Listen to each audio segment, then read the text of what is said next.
Bismillahirrahmanirrahim. Dengan nama Allah yang Maha Pengasih dan Maha Penyayang. Assalamualaikum warahmatullahi wabarakatuh. Alhamdulillahirabbil alamin. Puji syukur kita aturkan kehadirat Allah Subhanahu wa taala. Pada pagi ini kita diberkati berkumpul bersama, belajar bersama dan berkontemplasi bersama. Mudah-mudahan apa yang kita kontemplasikan pagi ini terbuka buat kita dan bisa kita rasakan kesaksiannya. Saya dan Ustadz Andi Alpi dimudahkan untuk menemani dialog kontemplatif ini. Salawat dan salam kita aturkan pada Rasul yang mulia Nabi besar Muhammad Sallallahu Alaihi Wasallam, para guru dan para wali kekasih Allah yang hadir dalam perjalanan hidup kita. Wabil usul kita sampaikan hormat kita pada Syekhul Akbar Ibnu Arabi yang sekarang ini teksnya sedang kita baca. Sahabat-sahabat, kita akan kontemplasi surat ke-90 dalam Al-Quran, yaitu Al-Balad, kalau tidak salah ya, Al-Balad, yang secara lateral maknanya adalah negeri ya. Nah, sekali lagi dalam kontemplasi Al-Quran ini kita selalu menyadari Al-Quran sebagai mushaf itu bisa dimaknai secara kosmologi, secara makrokosmos, yaitu sebuah negeri. Bisa juga dilihat konteksnya itu historis ya, sebuah negeri yang diceritakan dalam konteks historis. Tapi juga negeri itu bisa kita lihat secara mikrokosmos ya, secara hakikat ya. Nah, kita persilakan Ustadz Andi Alpi untuk memulai pembacaan teksnya. Nanti saya akan berbagi kontemplasi yang saya dapat. Silakan Ustadz. Terima kasih banyak Mandami. A'udzubillahi minasyaitonirrajim. La haula wala quwata illa billah. Wassalatu wassalamu ala Rasulillah wa ala alihi wa sahbihi ajmain, amma ba'd. Assalamualaikum warahmatullahi wabarakatuh. Pagi kali ini kita melanjutkan kontemplasi, renungan, memaknai Al-Quran secara direct, artinya menemukan bahwa Al-Quran itu tidak jauh daripada yang ada pada diri kita, tapi Al-Quran pun juga ada pada diri kita dan juga ada di luar sana. Ada yang makrokosmos dan ada pula yang mikrokosmos. Jadi tidak pernah kita dapati bahwa Al-Quran itu hanya berbicara yang ada di luar diri kita, tapi juga berbicara apa yang ada dalam diri kita. Hari ini kita ingin membahas, mengkaji, mencari dan menemukan direct path daripada Al-Balad, menemukan secara langsung bahwa Al-Balad itu juga ada dalam diri kita. Pada dasarnya Al-Balad ini cerita tentang Nabi, tapi juga cerita tentang manusia secara keseluruhan, terutama kita juga. Saya belum diizinkan.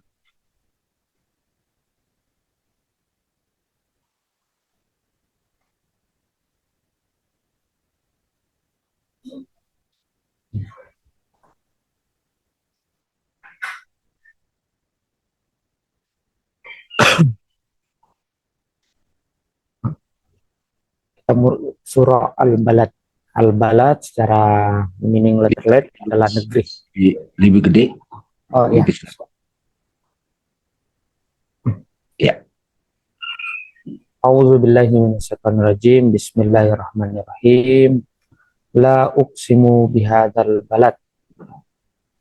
Sungguh aku bersumpah demi negeri ini.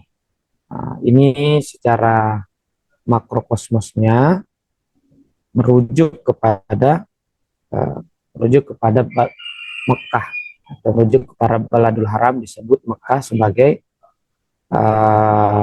negeri haram. La uqsimu bihadzal balad, sungguh aku bersumpah demi negeri ini. al-balad wa anta hilum bihadzal balad, dan engkau wahai Nabi bertempat di negeri ini. Maksudnya bahwa engkau berada di Mekah itu.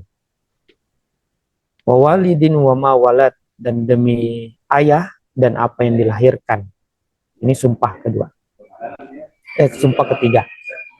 Laqad khalaqnal insana fi kabad, dan kami telah menciptakan manusia di dalam susah payah. Ayahsabuhu an la yaqdiru alaihi ahad, apakah dia menyangka manusia itu tidak ada yang mampu menaklukkan atau mengalahkan atau menguasai dirinya. Yaqulu ahlaktu malan lubada, orang manusia itu menyatakan aku telah menghabiskan banyak harta. Ayahsabu an lam yarahu ahad, apakah manusia itu menyangka tidak ada yang menyaksikannya. Sadaqallahul aliyul azim wa sadaqa rasulul karim. Nah, ini insya Allah kita akan mengkontemplasikan secara bersama 7 ayat mengenai surah Al-Balad ini. Kita mulai dari surah yang pertama. Uqsimu bil baladil haram. Jadi wala uqsimu bihadzal balad adalah aku bersumpah demi wilayah atau negeri yang haram. Haram artinya mulia atau suci. Apa itu baladul qudsi? Yaitu baladul qudsi, yaitu sebuah wilayah yang suci, yang mana Nabi berada di situ. Wa huwa al-ufuqul a'la al-wadil muqaddas. Jadi ini adalah secara makrokosmosnya, secara zohirnya itu artinya Mekah.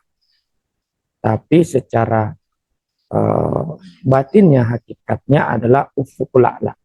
Ini sudah kita bahas dulu di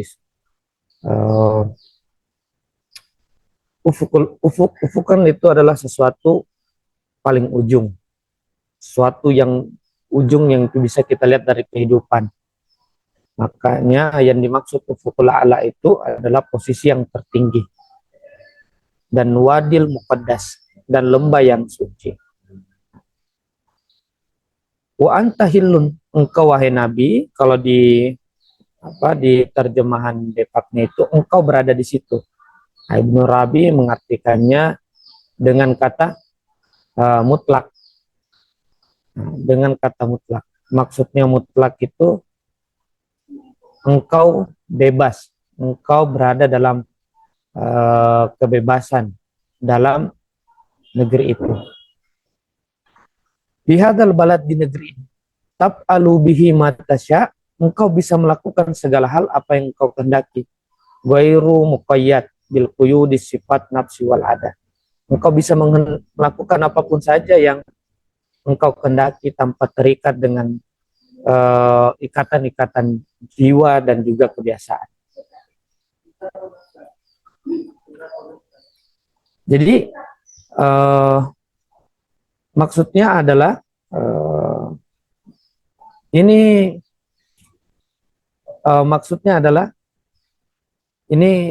kalau kita terjemahkan sebenarnya merujuk kepada, saya mengartikannya merujuk kepada the real home.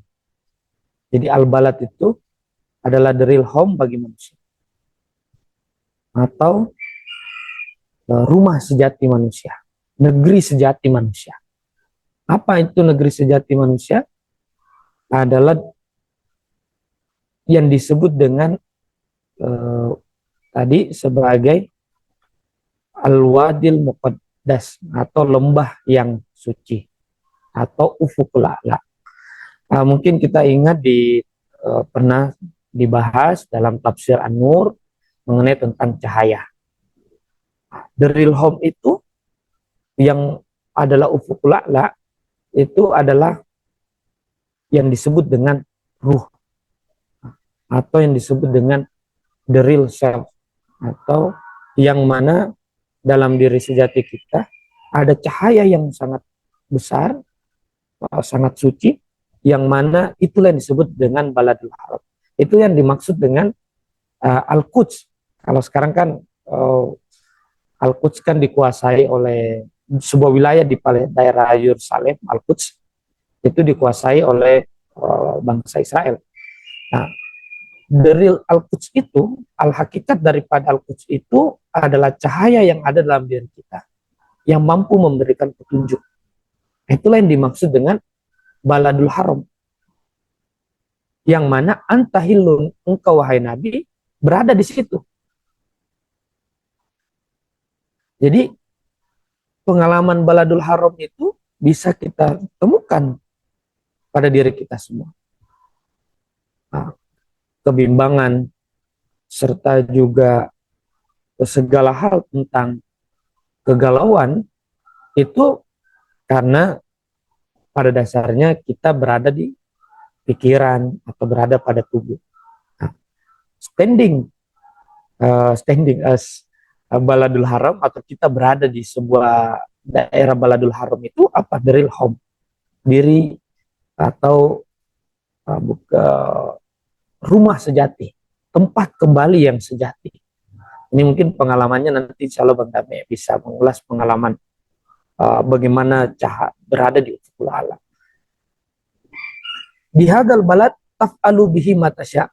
Ketika engkau berada dalam rumah sejati itu, yang mana full of light, itu penuh dengan cahaya, engkau bisa berkehendak apa saja tanpa terikat. Ghairu muqayyid.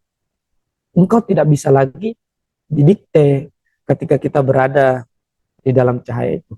Kita tidak bisa didikte, tidak bisa diarahkan, karena yang memberi petunjuk dari dalam.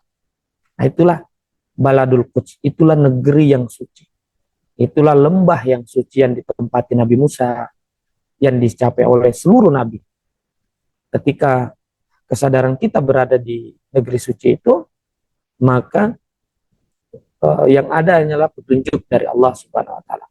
Maka kita tidak bisa didikte oleh nafs, tidak bisa didikte oleh pikiran. Tidak bisa didikte oleh kebiasaan, adat.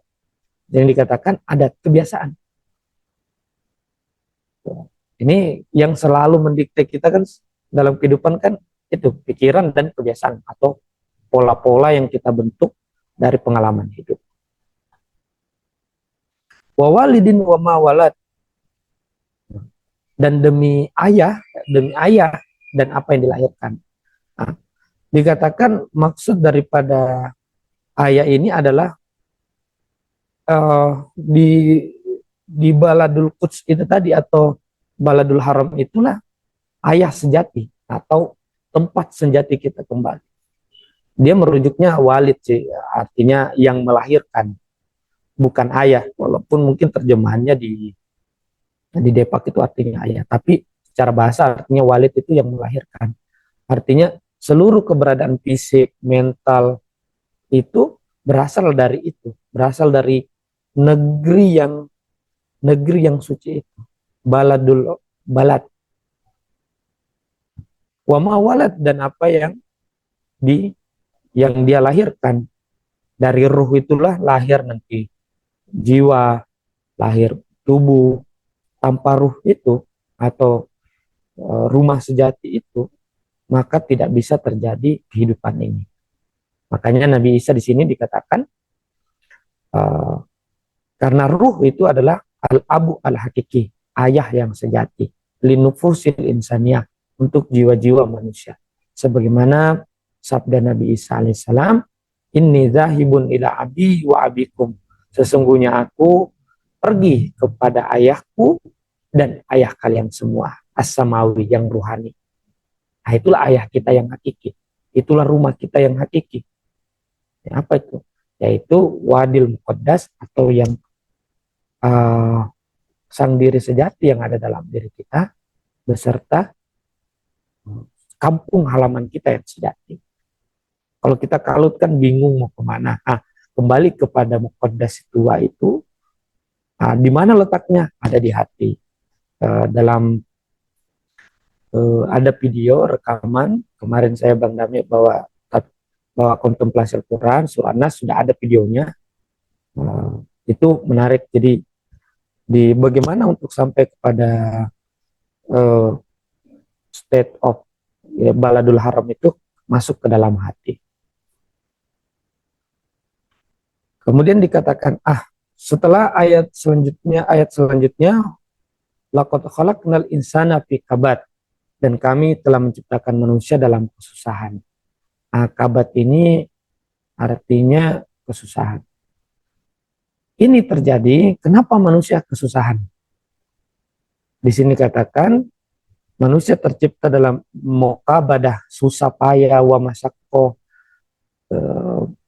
masakko itu berat, min nafsihi pada dirinya, dan hawa, dan juga keinginannya, wa marodi kol batin, atau juga batinnya mengalami sakit, wa fasadul qalbi, dan hatinya rusak. Itu semua terjadi apa? Karena tidak berada di baladul haram.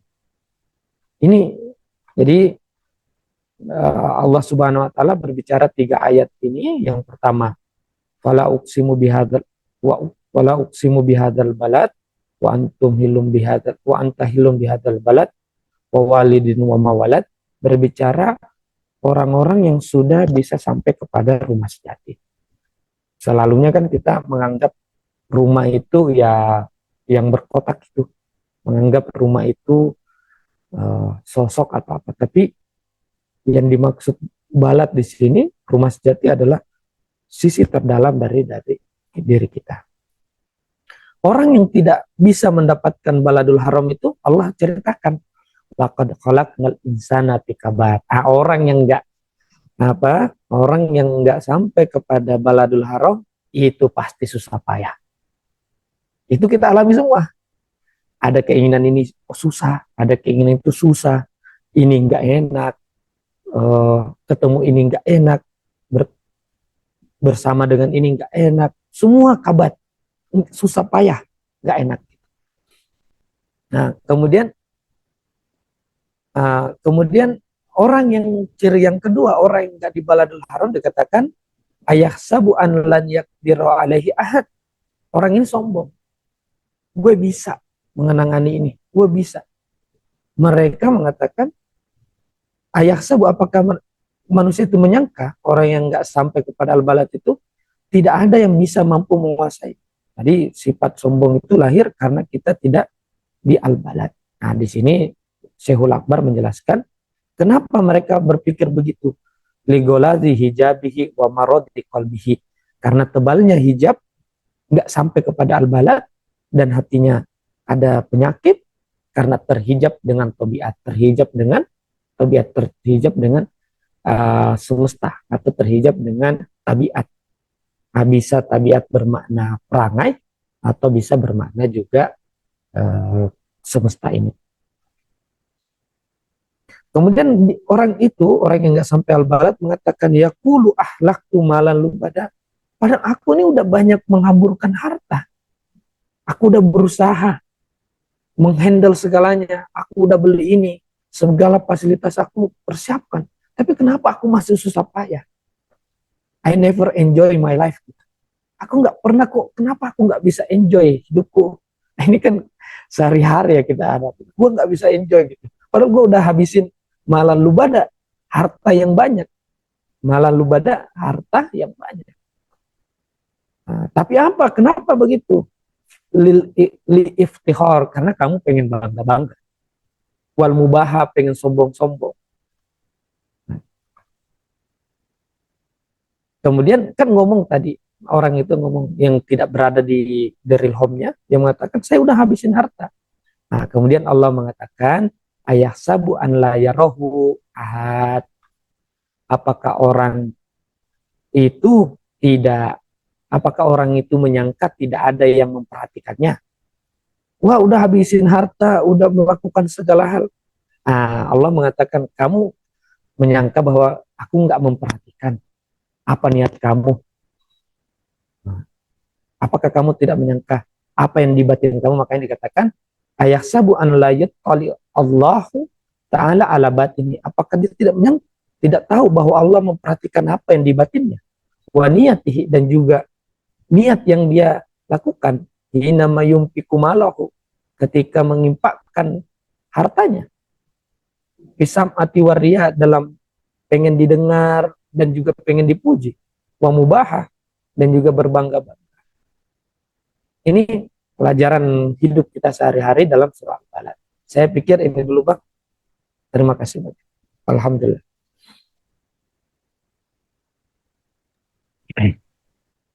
Terima kasih Ustaz Andi, Alpi. Terima kasih teman-teman.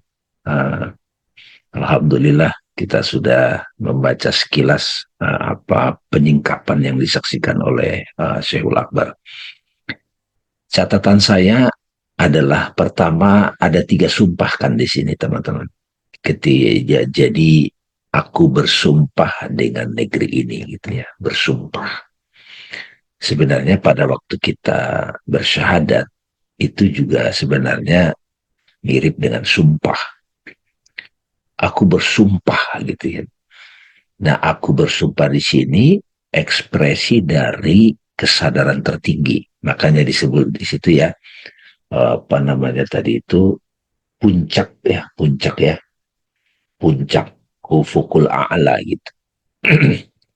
Jadi pengalaman direct partnya adalah sumpah dari kesadaran tertinggi itu mengatakan aku bersumpah dengan negeri ini. Nah, apalagi kata-katanya kalau bukan al-balad ya balad. Kalau meminjam tradisi dari Vedanta, direct partner dikenalkan Surupechpira, Mas Andi, ini mirip dengan kita menyadari kesadaran itu dia tidak hanya penyaksi, tapi field of awareness. Dia sebuah kota gitu, sebuah negeri. Jadi teman-teman sekalian, kadang-kadang kesadaran itu termanifestasi sebagai kedamaian. Kesadaran itu kita kenali dalam bentuk pengalaman sebagai cinta, sebagai cahaya, sebagai pengetahuan, gitu ya. Nah, kali ini kesadaran itu di-recognize, ya, dialami sebagai field of awareness, medan kesadaran. Nah, gitu ya, apa-apa. Makanya ini akrab dengan kita karena sehari-hari kita terbiasa dengan kota yang aman, kota yang indah, negeri yang aman, gitu ya. Nah, ini adalah kesadaran sebagai kota, itu negeri. Dan aku bersumpah, kamu sudah ada di kota ini, gitu. Kata sang kesadaran itu kepada dalam konteks ini Nabi Muhammad. Nah, kita apabila mengalami al-balad ini, maksudnya itu kesadaran tertinggi, bersaksi, bersumpah, ini aku bersumpah dengan negeri ini. Nah, makanya kalau kita pergi ke Masjidil Haram atau di daerah lain juga ada Al-Quds ya, itu dalam rangka untuk menyadari negeri itu, negeri yang aman itu, negeri yang suci itu. Al-Balad kan artinya negeri gitu. Ya barangkali kalau kita suka diskusi ya Mas Andi ya, taman kesadaran gitu ya. Jadi kita sudah masuk kota yang aman gitu ya, daerah perbatasan yang aman gitu. Makanya disebut haram-haram. Jadi tidak ada lagi orang egois di situ, tidak ada yang sombong, tidak ada yang benci. Itulah udah masuk belum? Muhammad, kamu udah sampai di situ gitu. Aku bersumpah. Gitu. Dan yang menarik lagi, dan demi, nah ini kan al-walad kan, wa walidina wa ma walad gitu kan, pertalian. Nah di sini lahir. Ini sebenarnya kan kamu dilahirkan dari sini loh. Asal usulmu dari sini loh. Jangan lupa loh. Nah, menurut saya, coba kita cek masing-masing, pasti ada di lubuk hati kita, ada kerinduan pada negeri itu. Negeri yang aman, negeri yang apa istilah Jawanya itu? Mahripa gitu kan, ya kan? Bahdatun warubul gofur gitu kan. Jadi saya juga nggak tahu ya, sebenarnya banyak pemimpin-pemimpin negeri kan punya kerinduan membuat sebuah negeri yang indah gitu ya. negeri yang aman gitu. Makanya di bumi ini, di dunia yang terbatas ini, ada kota-kota suci, ada negeri yang suci. Ya, ini berbeda. Nah, Gemah Ripah lah Jinawi. Wah, Gemah Ripah lah Jinawi. Terima kasih.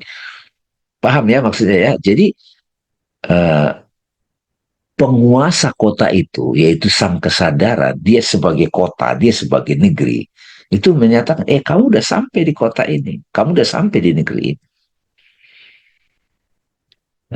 Sungguh kami telah menciptakan manusia dalam kesusahan. Nah, ya manusia itu kebanyakan masih berputar, beroperasi pada batin yang susah. Gitu. Karena dia tidak menyadari diri sejatinya. Sehingga segala apapun yang dia lakukan, pekerjaan, lingkungan, rumah gitu, itu didasari oleh keakuan itu, ego. Wah, padahal kan saya sudah menghabiskan banyak harta kan di sini ayatnya kan. Saya sudah beli ini, saya sudah beli sofa yang bagus, saya sudah buat ini itu. Kok saya tidak merasakan gitu. Saya tidak merasakan kesucian kota itu, negeri itu. Nah ini sampai di situ ya, ininya ya, kita bahas ya teman-teman. Di sini ada apakah dia mengira bahwa tidak ada sesuatu yang siap untuk sesuatu pun yang melihatnya itu, nanti kita lanjutkan. Jadi sahabat-sahabat sekalian, eh, kesadaran itu bisa juga dipahami, dikenali, disaksikan sebagai field of awareness. Gitu. Kesadaran sebagai kota, kesadaran sebagai negeri, kesadaran sebagai medan energi, kesadaran sebagai wilayah. Saya suka menggunakan terminologi dari Rupert, kesadaran sebagai background gitu. Background gitu. Jadi kita di Zoom ini ada 36 orang, anggaplah kita adalah individu-individu. Nah, backgroundnya adalah screen gitu ya, screen itu. Hey, Kak, screen itu ngomong gitu, ngomong kepada fotonya Dame gitu. Hei, kamu sudah ada di sini loh, ya kan? Aku bersumpah gitu. Aku yang menyatakan kamu udah sampai di sini, dan itu merupakan sebuah kelegaan. Dan kamu lahir dari sini, bukan dari mana-mana. Ya, kamu aman di sini, kota yang aman. Saya ingat ada tulisannya siapa penulis Laskar Perang itu ya, Andrea Hirata. Beliau dulu menulis Laskar Pelangi jadi film. Ada satu buku dia lagi, buku ketiga, Sang Pemimpi yang kedua, yang ketiga itu Edensor. Di buku Iqra itu saya sempat menulis tentang Edensor. Karena dia di Prancis kalau nggak salah dia bilang, ada namanya kota, apa nama Edensor, dia nyebut mirip kayak Al-Balad ini, Mas Andi. Nah, saya juga waktu itu bersaksi, ya kita menyaksikan, itu ya maksudnya Edensor. Itu maksudnya Al-Quds. Itu maksudnya Al-Balad. Gitu. Jadi kalau teman-teman lagi bingung di negeri maya ini, mudah-mudahan nanti di dunia maya ada Al-Balad ini ya. TikTok nggak tahu jadi Al-Balad nggak itu, atau apa Twitter gitu ya. Mudah-mudahan nanti ada situs atau website yang kalau kita masuk ke sana kita merasakan, bersumpah, wah saya berada di Al-Balad yang diceritakan di Al-Quran ini. Itu catatan saya. Nah, sudah dikasih tahu tadi apa yang menyebabkan kita tidak masuk ke kota itu, karena kita berbangga-bangga. Ya, boleh pakai baju yang bagus, boleh pakai tas branded misalnya, nggak tahu ya. Tapi tidak dengan niat itu. Jadi Al-Balad adalah sang kesadaran yang dikenali sebagai field of awareness gitu. Ya, sang kesadaran itu sebagai wilayah, sebagai kota. Ya, kota itu kita kan taunya kota bangunan-bangunan, bukan itu.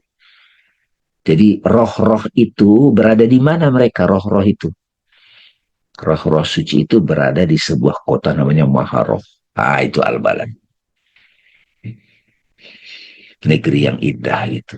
Nah, ini kalau misalnya dunia ini kacau nih teman-teman, perang dunia ketiga kan katanya ada segala macam. Bagi kita yang belum sampai pada pengalaman Al-Balad itu agak bingung tuh. Dan waktu pandemi itu kan ada orang mau ke ruang bawah tanah, mau ke mana kita kabur. Kayak film Kiamat itu loh yang 2012 waktu itu ya. Itu kan orang nyari apa, kita mau tempat yang paling tinggi gitu kan. Di Tibet apa gitu puncaknya, atau kapal Nabi Nuh yang dulu zaman bencana banjir. Nah, itu adalah isyarat-isyarat di diri kita ada kerinduan pada Al-Balad. Dan Nabi Muhammad dari sumpah sang kesadaran Allah dalam bahasa teologinya, aku bersumpah.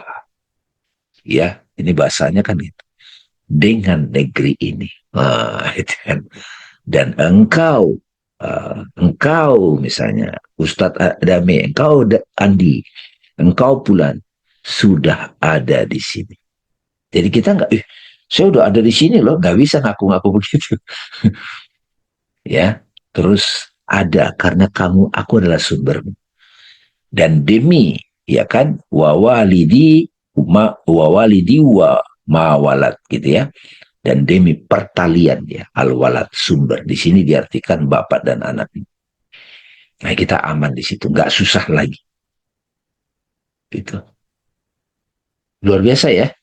Apa namanya? Ya, ini Kalau luar dilihat biasa penceritaan. secara direct part luar biasa ini teman-teman. Dan ini kayak membuka ya tadi catatan saya Eden Shore, kota yang aman gitu ya. Kalau di Jakarta katanya Menara 165. Iya, iya. Terserahlah. Yang penting kita merasakan ya teman-teman. Menyaksikan. Sebetulnya bisa dimanapun. Karena kita hak yang hakiki. Boleh ditambahin, Ustaz? Ya Bang, sebenarnya pengalaman Al-Balad ini kan setiap hari ya. Kita selalu mau mencari tempat paling aman gitu. Apakah kita berharap diri kita aman atau orang lain aman? Ada yang sering bertanya ke saya gitu, gimana Ustadz? Ini nggak aman ini nggak bisa ini nggak bisa, ini akan begini, nanti akan begini. Saya nggak pernah mau menjawabnya gitu, karena kita mungkin berdasarkan pengalaman hidup saya, tidak ada yang bisa membuat yang di luar eksternal itu aman. Dalam pengertian total aman gitu. Ya negara aman, tapi selalu akan ada chaos karena chaos dan segala hal perubahan itu adalah sebuah keniscayaan materi untuk terus mengalami penyesuaian. Ketika kita mencari al-balad yang aman di luar itu, susahnya minta ampun. Itu sepertinya susah sekali. Nah, tapi kalau kita menemukannya di dalam, yang mana tadi disebut baladul haram, maka yang luar pun juga akan ikut gitu. Makanya perjalanan kita ke Masjidil Haram atau ke tempat-tempat yang suci itu sebenarnya merangsang kita untuk menemukan kesucian yang ada dalam diri kita. Jadi Al-Quran tidak pernah turun untuk bagaimana hanya menceritakan di luar sana, tapi Al-Quran turun juga menunjukkan yang di luar agar kita menyadari yang di dalam. Yang di dalam ini sangat penting. 1000 pertanyaan, 1000 kritik kita lontarkan tentang kehidupan kita ini, tentang pemerintah, tentang relationship, itu tidak akan pernah terjawab. Tidak pernah ada jawaban secara dalam pengertian yang betul-betul memuaskan. Pandangan ideologi yang betul-betul bisa jadi sandaran, menjadi tempat atau menjadi al-balad yang aman bagi kita, tanpa menemukan kesadaran yang ada di dalam. Nah, bagaimana untuk masuk ke dalam, bisa ditonton surah kontemplasi Al-Falaq, An-Nas dan Al-Ikhlas. Di situ Bang Dame menjelaskan bagaimana untuk sampai ke dalam. Nah, itu tambahan dari saya. Ya, bisa juga kita lihat begini ya, teman-teman ya. Jadi kan ini kan Al-Balad, kota yang aman, kota yang suci, Al-Quds gitu. Dan umat Islam itu merindukannya dan ekspresinya dapat di Masjidil Haram. Tidak semua individu dapat, tapi cicipannya ada. Itu maksudnya, itu jadi memori. Dan pada zaman dahulu, dalam konteks historis, itu di zaman Nabi, batin Nabi yang balat, itu terekspresikan dengan sebuah kota yang dibangun. Makkatul Mukarramah dan Madinatul Munawwarah. Tadi tema apa tadi? Saya lupa lagi. Apa istilah Jawanya tadi ya, teman-teman ya? Gemah Ripah Loh Jinawi, Gemah Bang. Ripah Loh Jinawi. Harus saya apal nih Mbak Ratna ya. Gemah Ripah Loh Jinawi. Nah itu di dalam tradisi Jawa, tradisi leluhur kita itu ada kesadaran itu. Berarti pada satu masa boleh jadi zaman kejayaan itu ada. Dan ingat teman-teman, yang asli itu adalah non-fisik. Tetapi sebagai khalifatullah itu terekspresikan. Bisa kita buat al-balad itu tubuh kita. Imam Al-Ghazali kan suka nyebut tubuh ini kota juga, negeri. Tubuh kita yang sehat terekspresikan dengan kamar, rumah, kompleks kita, dan seterusnya. Tapi jangan menganggap yang ideal itu akan ketemu. Makanya belakangan saya sama sahabat-sahabat sejak pandemik sih, mestinya bisa sih ditemukan kota yang al-balad itu di sosmed juga, maksudnya di dunia maya. Ya tergantung kita, tiba-tiba kita nemu, ada satu situs yang asik nih gitu kalau ngumpul di situ gitu. Berbeda-beda tetapi satu. Mereka menyadari kesatuan.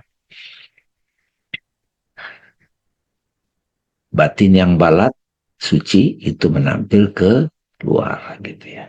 Oke. Silakan, ada yang mau berbagi? Bu Ratna atau siapa?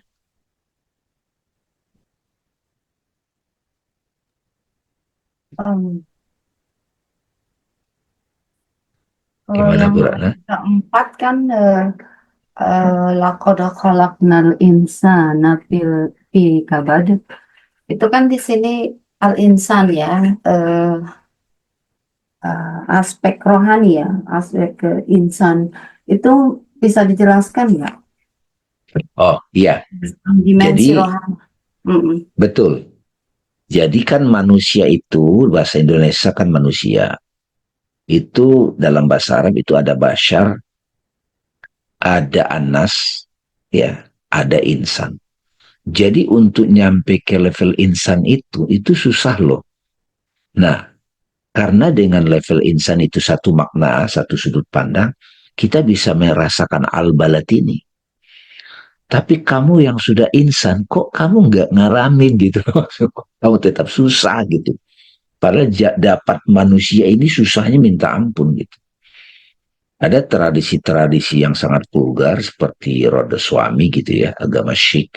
Itu menyampaikan dalam ajaran doktrinnya, dapat tubuh manusia ini Mbak Ratna, itu butuh 8.400.000 kali kelahiran. Nah, ini susah banget untuk dapat insan ini. Tujuan insan itu untuk menyadari aku sejati, kesadaran itu adalah hakikat diri kita. Nah, kamu kok masih susah padahal kamu sudah insan. Udah susah mendapatkan insan ini, harusnya kamu dapat. Itu jadi kayak paradok gitu, Mbak. Di ayat lain kan juga ada tuh. Laqad khalaqnal insana fi ahsani taqwim. Sungguh kami ciptakan manusia sebaik-baik ciptaan. Summa radadnahu asfala safilin. Kemudian kami kembalikan mereka ke tempat yang serendah-rendahnya. Illal ladzina amanu wa amilus sholihat. Kecuali yang beriman dan bertindak sesuai dengan kesadarannya, soleh gitu. Jadi kita di sini berkontemplasi agar kita kembali ke al-balad itu. Udah menjadi manusia begini susahnya minta ampun, dan kita tidak dapatkan al-balad itu, ya hidup kita jadi susah. Gitu ya, Mbak. Saya nangkapnya begitu. Sungguh kami telah menciptakan manusia berada dalam susah payah. Gitu. Satu sisi memang udapatan manusia ini luar biasa. Ya ini bahasa psikologi sebetulnya, kalau dari sisi Tuhan kun aja gitu kan. Cuma dari sisi Kelahiran kita aja susahnya minta. Kadang-kadang kan kita suka membuat satu framing, ya manusiawi lah kalau masih bersedih. Iya betul, manusia itu bersedih, galau, itu manusiawi. Tapi ingat juga, ada kesadaran inti dalam diri kita, memandang kesusahan itu berbeda. Gitu. Contoh yang selalu saya sampaikan, Jalaluddin Rumi memandang kesedihan itu beda. Gitu. Itu sebagai apa ya, perasaan ratapan kepada sang kekasih, gitu. Kerinduan. Gitu Mbak Ratna. Setidaknya dari uraian ini kita jadi menghargai sisi kemanusiaan kita ya, menghargai dan kita tidak sia-siakan, nggak membuat diri kita susah lagi karena ketidaktahuan. Kasih Bang Damai. Tapi bisa Makasih. jadi balat ini juga bisa diartikan seperti rumah kita yang sejati ya. Jadi Iya betul. kalau kita udah tahu rumah kita yang sejati, maka kita bisa pulang kan? Pulang pergi, Ya pulang pergi, pulang pergi. betul. Nah. Bisa permanen residen. Permanen residen. Hanya di sini Al-Balad ini itu Mas Andi sudah termanifestasi dalam bentuk kota loh, negeri loh. Ya. Jadi bayangkan Nabi Muhammad sampai pada kelahiran beliau mampu mengekspresikan al-balad. Aku bersumpah. Gitu. Makanya kan para pemimpin yang sadar ya, itu merindukan bisa memanifestasikan itu. Ya. Gemah ripah loh jinawi baldatun toibatun warubun gofur. Wah, itu. Gimana Mbak Rahmi? Ada inspirasi?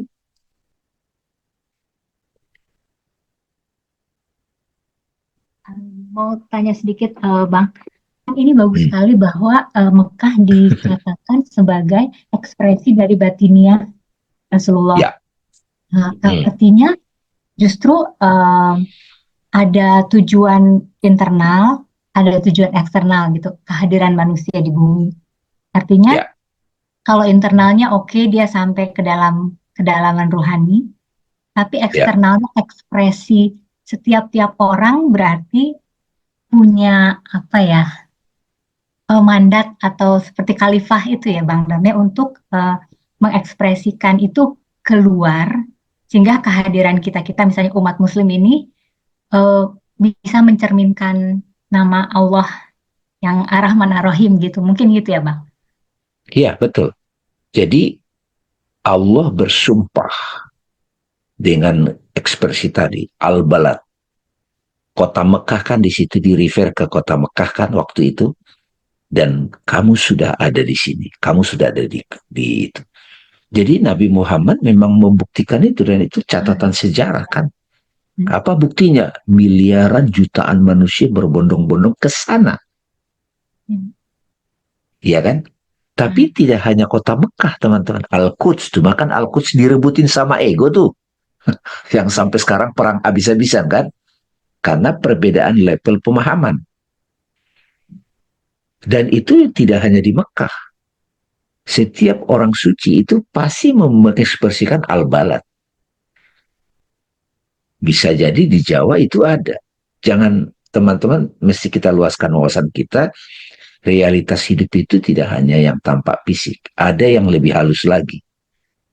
Jadi kesadaran sebagai kota, background, negeri.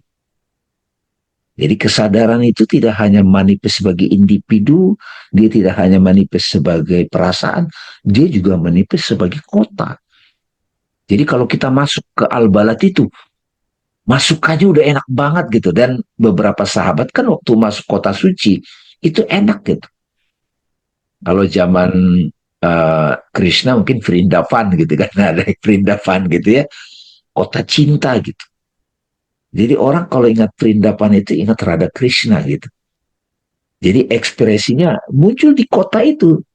kayak orang sebut itu Prancis itu kota yang romantis kan, gitu kan ada. Ya ini sudah jadi ini kan, sudah jadi brand gitu, sudah jadi framing gitu. Nah Al-Quran juga ngomong gitu, Mekah ini adalah Al-Balad gitu.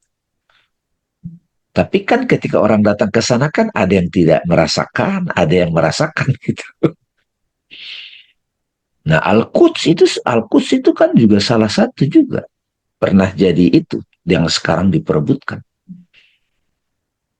Jadi kita ketika melihat fenomena ini jangan kita terjebak pada yang di luar saja karena kita bisa bingung ya. Nah, oke.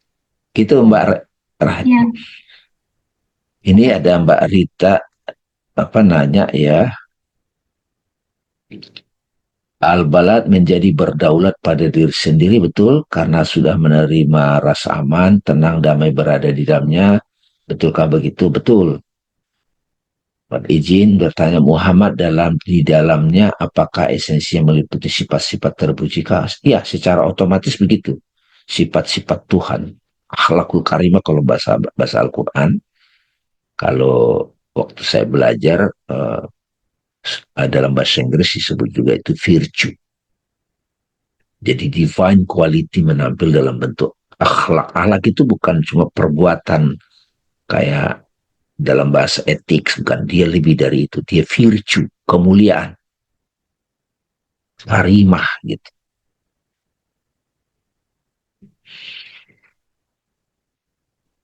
Oke, Ustaz Andi ada lagi nambahin?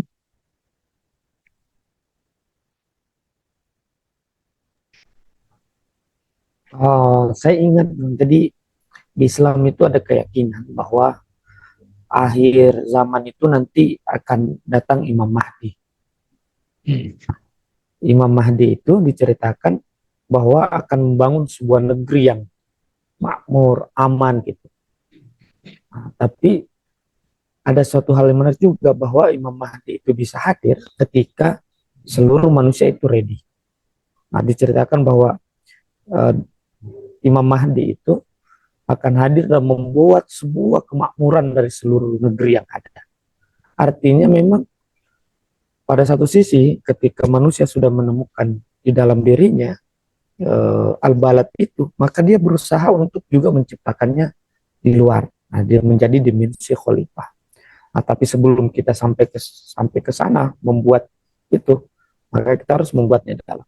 Makanya banyak orang-orang suci kadang-kadang itu buat kota sendiri gitu. Ya. Mereka buat kota sendiri untuk kelompok mereka itu. Itu bukan berarti sesuatu yang tidak baik, tapi mereka itu ekspresi gitu. Aku udah menemukan negeri ini, tapi aku pengen kalian juga ngerasain gitu. Nah, dibuatlah sebuah kelompok. Mungkin juga negeri bisa diartikan ekspresi daripada negeri suci itu, misalnya dalam seperti ini, kumpul begini, atau satsang, atau mendengarkan muzakarah dalam Islam. Jadi kita mendengarkan sesuatu hal-hal yang mengingatkan kita kembali ke dalam negeri yang sejati itu. Iya, betul. Jadi saya ingat waktu saya ke Maroko itu ada kota Fes namanya. Itu kota suci yang dibangun oleh orang-orang suci gitu, keturunan Nabi gitu. Di Maroko gitu. Ada juga ya kalau yang saya, ya termasuk Mekah gitu.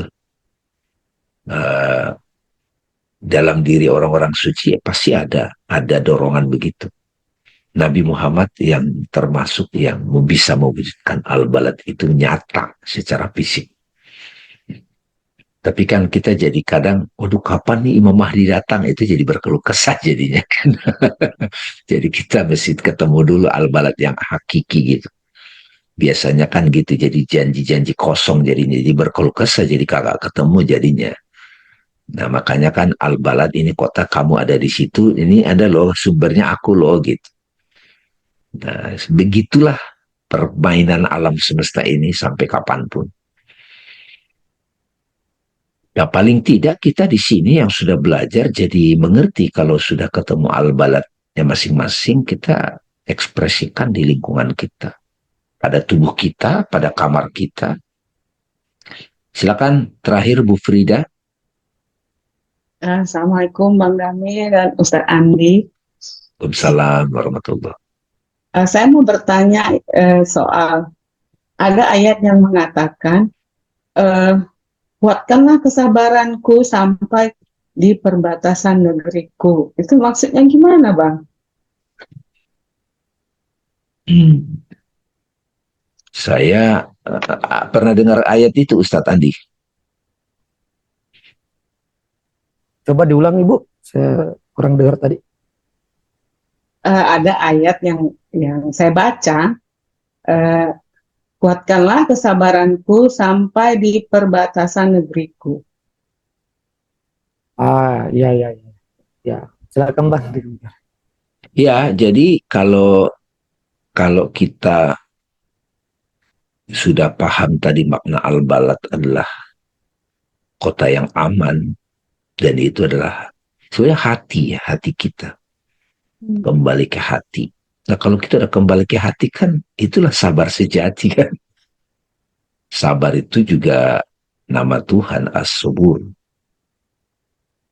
Gitu Bu. Jadi saya tadi di awal kan udah menekankan kalau kita kembali ke jati diri kita itu semua jadi terbuka tuh, pengertian-pengertian ini begitu gamblang. Ya. Jadi pada waktu kita menyendiri, kan Nabi juga di Gua Hira menyendiri, beliau menyaksikan aku gitu. Aku. Jadi beliau menemukan pengalaman bertemu dengan Jibril. Menuntun beliau gitu. Jibril itu the intellect of God gitu. Dan itu mempengaruhi beliau jadi membuat perilaku yang akhlakul karimah ya kan. Lalu kemudian menciptakan sebuah kota gitu. Kota yang indah. Jadi kesabaran kita itu, kan sabar itu juga berlapis kan. Sabar ke psikologi, sabar gitu sampai pada satu titik nyampe ke kota negeri itu, ya negeri al-balad itu, udah deh semuanya orang di sana sabar itu udah nature gitu, bukan lagi bergulat gitu. Gitu Mbak, pandangan saya gitu ya. Thank you. Ustadz Andi, boleh dikasih bocoran sedikit untuk pertemuan berikutnya? Pertemuan berikutnya satu pertemuan lagi al-balad, masih cerita tentang pergulatan orang yang ingin kembali ke al-balad itu. Dramanya apa gitu. Insyaallah nanti pertemuan berikutnya. Ya. Makasih Ustadz Andi, makasih sahabat-sahabat, sampai ketemu lagi. Terima kasih atas kebersamaannya. Assalamualaikum warahmatullahi wabarakatuh. Waalaikumsalam. Terima kasih.